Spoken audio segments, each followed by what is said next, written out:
Hi friends, welcome to Speedy Tech channel. நாம இந்த வீடியோல எதை பத்தி பார்க்க போறோம்னா, இப்போ உங்களுக்கு இந்தியன் பேங்க்ல வந்து அக்கவுண்ட் இருந்துச்சுன்னா, இப்போ உங்களுக்கு மொபைல் நம்பர் சேஞ்ச் பண்ணனும். இப்போ அக்கவுண்ட் ஓபன் பண்ணும்போது ஒரு மொபைல் நம்பர் கொடுத்திருப்பீங்க.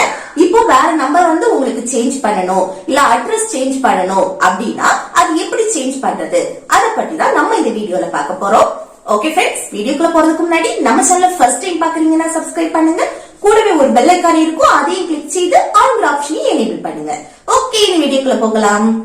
ஓகே, இப்போ உங்களுக்கு மொபைல் நம்பர் சேஞ்ச் பண்ணனும்னாலும் சரி, இல்ல அட்ரஸ் சேஞ்ச் பண்ணனும்னாலும் சரி, இந்த கஸ்டமர் ரிக்வெஸ்ட் ஃபார்ம் தான் நம்ம ஃபில் பண்ணி கொடுக்கணும்.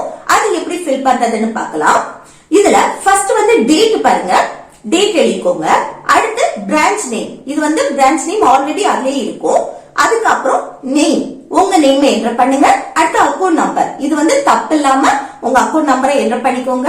அதுக்கப்புறம் என்னன்னா, இப்போ உங்களுக்கு மொபைல் நம்பர் சேஞ்ச் பண்ணனும், அட்ரஸ் சேஞ்ச் பண்ணனும் அப்படின்னா இந்த மூணாவது ஆப்ஷன் இருக்கு பாருங்க. இதுல change of mailing address or mobile number, இதுல பாருங்க மூணாவது இந்த பாக்ஸ வந்து டிக் பண்ணிட்டு அடுத்து நியூ அட்ரஸ் இருக்குல்ல, இப்போ உங்களுக்கு அட்ரஸ் சேஞ்ச் பண்ணனும் அப்படின்னா இந்த நியூ அட்ரஸ் பாக்ஸ வந்து டிக் பண்ணிட்டு அதுக்கப்புறம் இதுல உங்க அட்ரஸ வந்து கரெக்டா எழுதிக்கோங்க.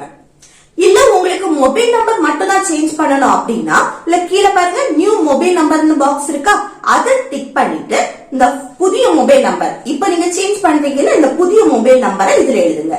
எழுதிட்டு எக்ஸிஸ்டிங் மொபைல் நம்பர்னு இருக்கா, இதுல வந்து உங்க பழைய மொபைல் நம்பரை இதுல எழுதுங்க.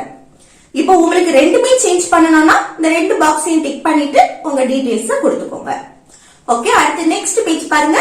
நெக்ஸ்ட் பேஜ்ல என்னன்னா சிக்னேச்சர் ஆஃப் கஸ்டமர்ஸ் இருக்கா, இதுல உங்க சைனை போட்டுக்கோங்க. அடுத்து நேம் ஆஃப் கஸ்டமர் இருக்கா, அதுல வந்து உங்க நேம் எழுதிக்கோங்க. அடுத்து அட்ரஸ், இதுல உங்க அட்ரஸ் எழுதிக்கோங்க. ஓகே फ्रेंड्स, இந்த வீடியோ உங்களுக்கு யூஸ்ஃபுல்லா இருக்கும்னு நினைக்கிறேன். யூஸ்ஃபுல்லா இருந்துச்சுன்னா இந்த வீடியோக்கு லைக் பண்ணுங்க, உங்க ஃப்ரெண்ட்ஸ்க்கு ஷேர் பண்ணுங்க. Okay, thank you.